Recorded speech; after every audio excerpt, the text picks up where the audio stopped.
It is the Lannisters of Game of Thrones versus the Fire Nation royal family of Avatar: The Last Airbender. Who comes on top in this matchup of the worst families? Let's find out.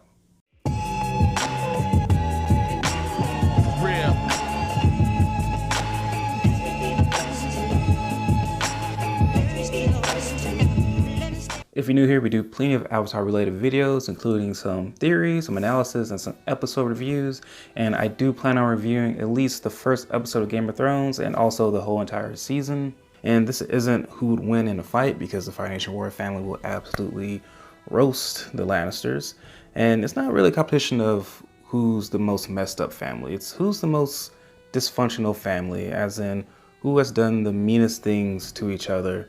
So to do this, I'm going to pit individual characters against each other that are fairly similar and have similar traits and character arcs. First off is the match of the unfatherly figures. We have Tywin Lannister versus Fire Lord Ozai. Tywin is a very hard, cold man, but he's still a fairly decent father to Jaime and Cersei, his two oldest children, but it is his relationship with Tyrion Lannister that really loses him that Father of the Year award. Since Tyrion was born, Tywin mistreated him, and when he was born, because his wife died in child delivery, he actually contemplated killing Tyrion, but he didn't. He decided that he was going to take care of him because he was his son and he was a Lannister. He justifiably so, I guess, tried his son Tyrion for the murder of his grandson, King Joffrey. That being said, he didn't really give Tyrion that much of a justifiable chance in this case. I mean, a lot of the cards were stacked against Tyrion, and some of those cards Tywin stacked himself.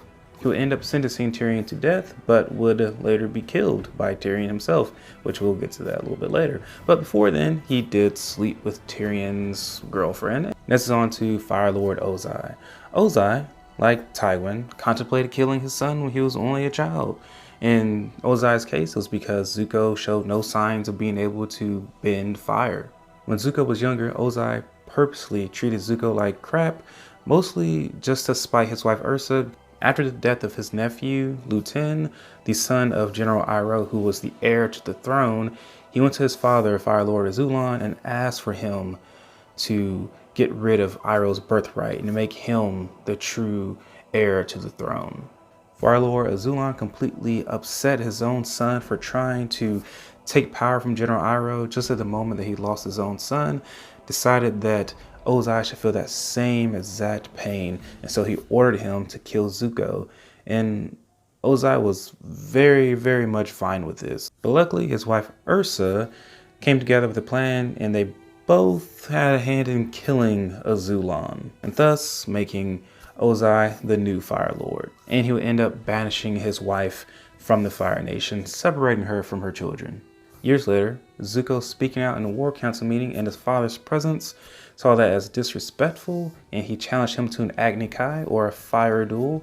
Zuko, not knowing that he would be facing his father in this duel, pleaded for forgiveness, but Ozai was not hearing any of it, and he burnt and scarred and banished his son until he can do the impossible task of finding the Avatar, which hasn't been seen in 100 years. Years later, during the Fire Nation invasion, Fire Lord Ozai will attempt to kill Zuko with a double lightning strike. Neither one of these fathers are going to win Father of the Year award, but I think Tywin at least has a little bit more basis for it. Tywin is always about family, and I feel like Ozai is always about himself. So I think Ozai wins this battle. You will fight for your honor. I meant you no disrespect. I am your loyal son.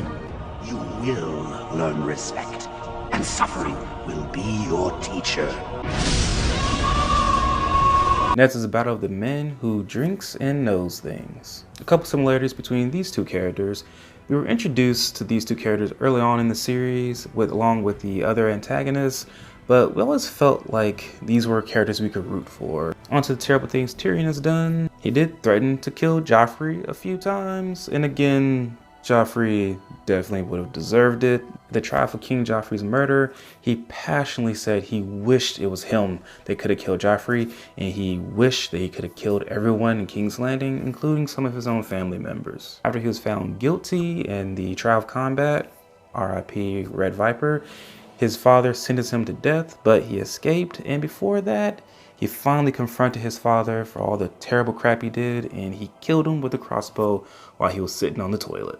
Next is on to Iroh, and honestly, Iroh is one of the best, nicest characters in either universes, and even in our universe. Like, we all need to be more like Uncle Iroh. But he does openly oppose his family on many fronts. One time he did kick Azula straight off of a boat. I mean, that was hilarious. Like, it was a straight kick to the chest. I would say about Iroh is the worst thing you could say that he did was that he unknowingly led his son down a very wrong path, which led to his death. And I think Iroh lives with this regret. Now, these are two of the greatest characters in either show. Like I said before, if we all follow Iroh's advice, the world will be a better place. But if we follow Tyrion's advice, I don't think the world will be a better place at all. So Tyrion wins this match. You shot me. You're no son of mine. I am your son. I have always been your son. Next is a fight between the two most redeeming characters in all of television history, and you just wish that they stopped listening to their sister for once, and hoping that they join the side of the protagonists in the series. Alright, now let's go over Jaime's worst offenses. And that's the thing about Jaime is that he gets along with pretty much everyone in his family. I don't think there's many terrible things you can say that Jaime has done to his family. I mean, he gets along fairly fine with his dad. Of course, he gets along with Cersei, and he's always had Tyrion's back. Next is on to Zuko. He does engage in deadly combat with his sister fairly regularly. But he always seems to care for her, even when they're fighting and it seems like she's about to die. I will say this about him, his relationship with his father is very shaky, and he could give no craps about what happens to him. He even urges his one day best friend, or also his great-grandfather reincarnated, that he needs to kill his father, and he has completely zero qualms about this. So this one is probably one of the most toughest matches that there are, because both of these characters are very redeeming, and I don't think they've each done anything inherently bad to other members of their family. But Zuko has physically fought many members of his family, and he has purposely campaigned for other people to kill members of his own family. And every now and then he treats Uncle like crap in season 1, and I don't like it. And he betrayed Uncle at the crossroads of destiny, and I was mad about that for 3 weeks straight.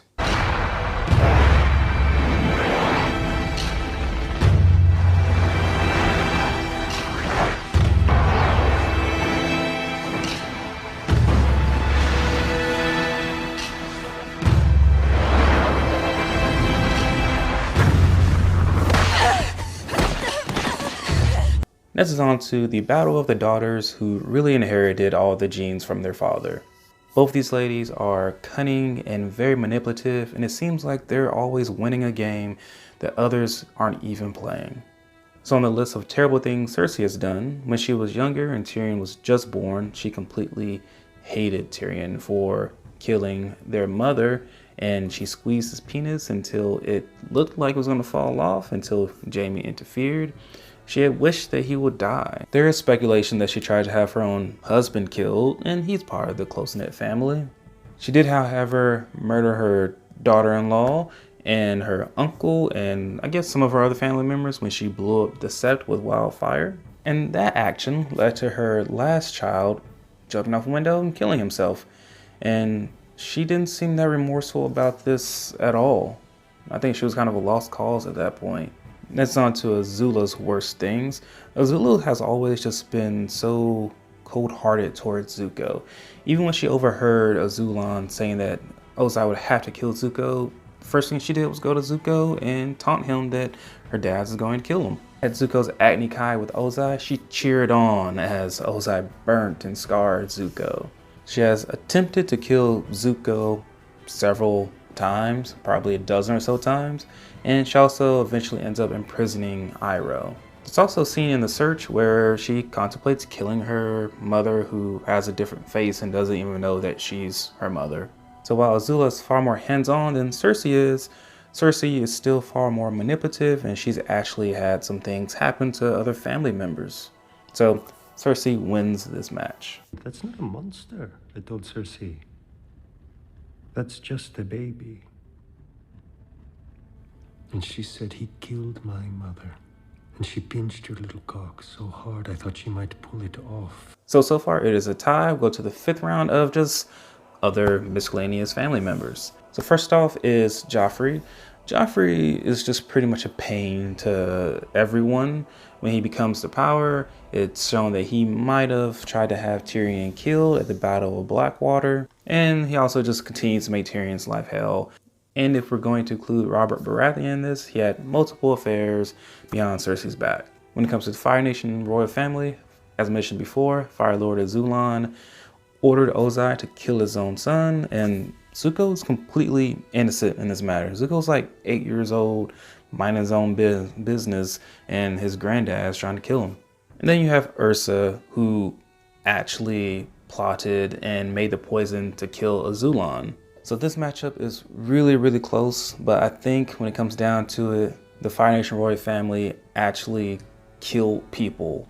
So I'm gonna give it to the Fire Nation side on this. So that means that the Fire Nation wins the matchup of the most dysfunctional family between the two. Now, that being said, I specifically said dysfunctional and not messed up. If we're talking about messed up, then the Lannisters clearly win it because all the incestuous stuff, it's just a crazy family. And that's the thing about the Lannisters, is that they're all about family.